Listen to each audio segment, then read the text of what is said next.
I will literally be dissecting the moves that you guys need to start making in your games to literally blow your opponents off the board. This is the techniques I use to become a FIDE Master myself, and I'm about to show you in this video.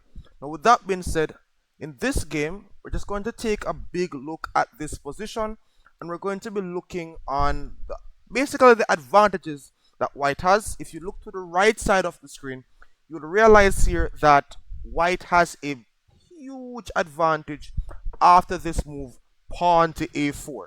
Now, a lot of you guys have these types of positions and you just don't know how to convert. This is where middle game planning is key.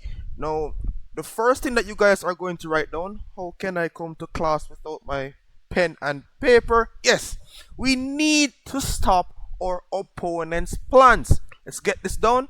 Now, with chess, the person with the breaks has control over the game. Now, if black is trying any breaks such as like b5 or f5, you want to shut those down completely. So this move a4 simply stops black's plans. And now the second thing that you guys need to put is piece optimization. We did cover this last time, so I'm not going to go too much in depth. You're simply bringing all your pieces to the best possible squares. Anything that is not doing work, give it work. And remember, you want to put the pieces to actually exploit weaknesses in your opponent's half of the board. Now, what do I mean by this? Now, it's just any entry points that you think you can actually get through with your pieces. So moves like queen to e3, hitting squares, entry points in your opponent's camp. Now, bishop to a3, it's not like it's winning the pawn on d6, but you still want to put pressure on areas like this. We now have queen to b8, and now rook to d2. Guys, remember, everything is okay. So my bishop on b2 was alright. It's piece optimization, so I'm now getting them to the best possible squares. These two rooks, they're okay. I am now doubling up on the d file to get them again maximized. Now this guy played knight to e8. I don't know what he's doing. Maybe he's just like he's gonna lock down and try to defend this d pawn. If you're playing chess like this, please stop. It's going to get you killed. Rook to d1 on the board. And now we have pawn to f6. Now, this is, I've never seen passive play like this. I mean, I'm joking. I've seen this all the time, which is why I'm teaching it. But don't do this, guys. Remember, activity is the first rule of chess. You want to get your pieces active always. And the fourth thing that you guys are going to have today is the fact that you need to understand the power of bishops.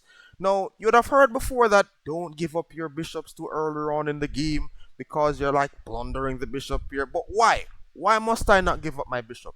Now, understand the fact that bishops help to control weak squares. Like literally, if this light square bishop is off the board, then all those light square weaknesses will come to life. You know, had rook to d3, queen to c7. Like, if you look at black is literally the average chess player. Like, he does not know what he's doing. He's like, let me just pass the turn and see what white has. You're not supposed to be playing chess like this. You need to actually be looking to improve your bad pieces, get them to proper squares. Bishop to f3. I know you guys guess what I'm planning to do. I'm going to swap this bishop on e6 for my bishop on f3. Literally, anything that is not doing work. Bishop on b2 not doing anything, get it involved. Rook's not doing anything, get them involved. Bishop protecting king, get it involved. Everything must be involved, guys. Now, he played g6, which is basically discouraging bishop to g4, as he will have f5 in that scenario. But this brings us to yet again another rule, which is don't push pawns around the side where you're weakest on, especially your king side. Now, in this case, it was a little bit, I would say, semi-forced, but nonetheless, we're going to be learning how to punish moves like this. I now went knight to d5. Now, this is a beautiful fork. Literally, if the queen moves anywhere, then, you know, he's getting forked again. If the queen is on b8, then, yeah, you're seeing what's happening. Forks, spoons, everything is happening. Spatulas. Bishop takes d5 on the board, and this has now surrendered his light squares. Bishops, guys, take this down, help to control weak squares. If you have a light square bishop on the board and he doesn't, you're literally playing like, that is like super odds, guys, super odds. One more thing is that if you're taking, you realize I actually took with the rook and not with the pawn, you want to occupy weak squares with pieces, not pawns. If I took with the pawn, the new weakness would have become e6. Pawns can't occupy weak squares, only pieces. Let's go.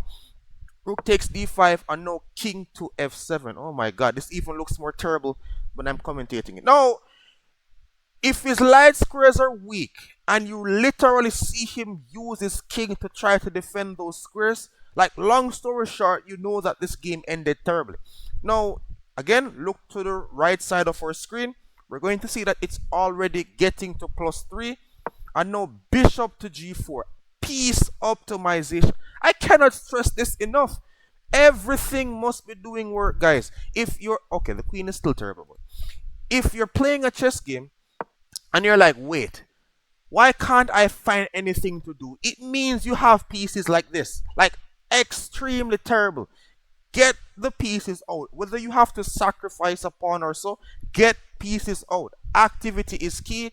Guys, you know how I play chess. Everything is here. What's the move I played in this position? The only piece that is not doing work currently is this queen on e2. So I simply brought it to d2. Another thing that you guys need to take note of is that if you're trying to crash through on a specific weakness and it's not working, look for another one. You could call this one the principle of two weaknesses. I'll go more in depth. You guys know, like, the basic weaknesses like isolated pawns, doubled pawns. Yeah, just the basics. But more advanced weaknesses are basically things that you can put pressure on and exploit. So currently, what you guys are going to take away from this video is even this pawn on h5 is a weakness, because you can actually put pressure on it and exploit it. We're going to be going more over this in the video. Now, here, take notes. The minute I get my pieces optimized, I look for pawn breaks.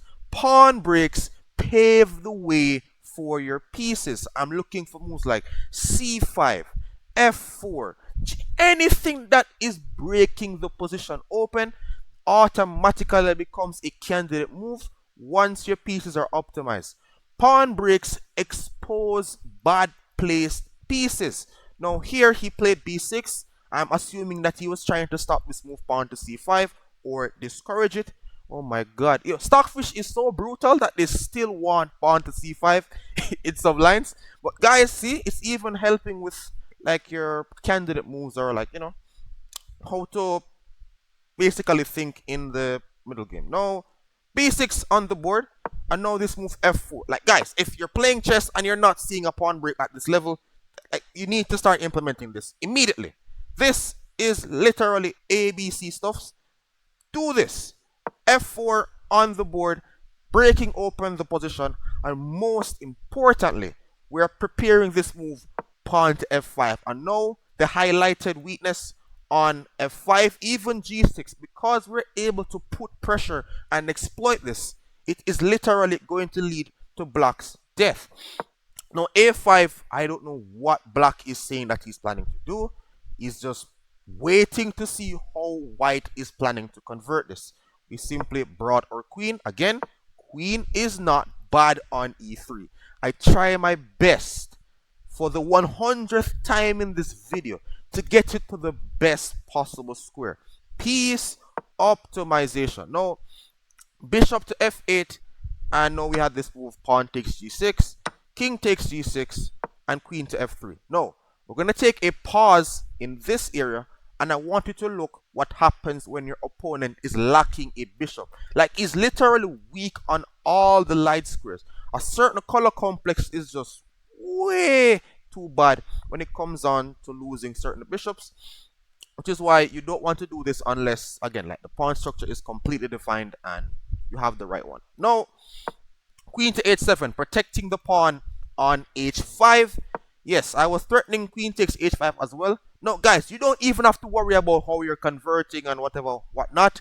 What you guys need to focus on right now is how to actually, again, put pressure. Like constant pressure will actually burst the pipe, guys. Just constantly add pressure to weaknesses, and literally your opponents will collapse.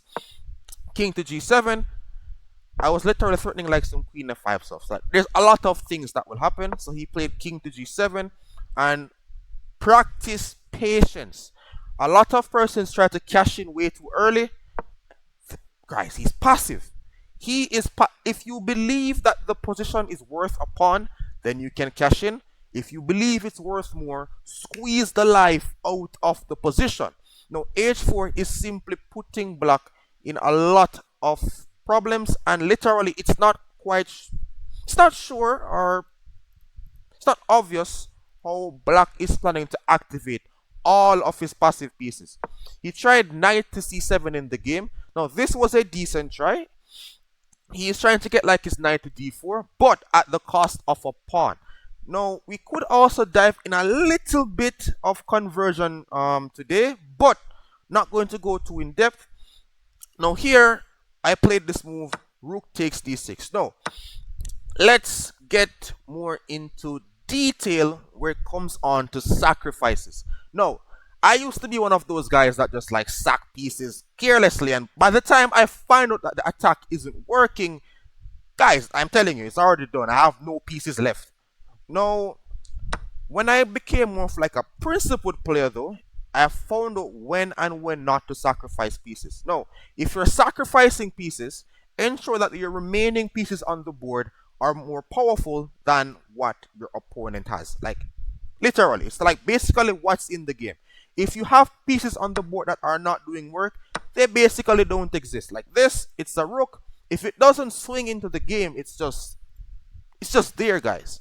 So bishop takes d6, rook to d7, and now you guessed it. I have 1, 2, 3 pieces participating, and that rook sack actually helped me to get this bishop into the game. Again, it might be a little advanced, but if you practice it, you guys will get this. c5 on the board, and now bishop to c4 is incoming, literally shattering the black's position. And again, I don't think it went too much more from this. He played queen to g7, bishop to c4, and after king to h8. Guys, if you have the space, don't trade. Don't trade unless, again, it's like super winning.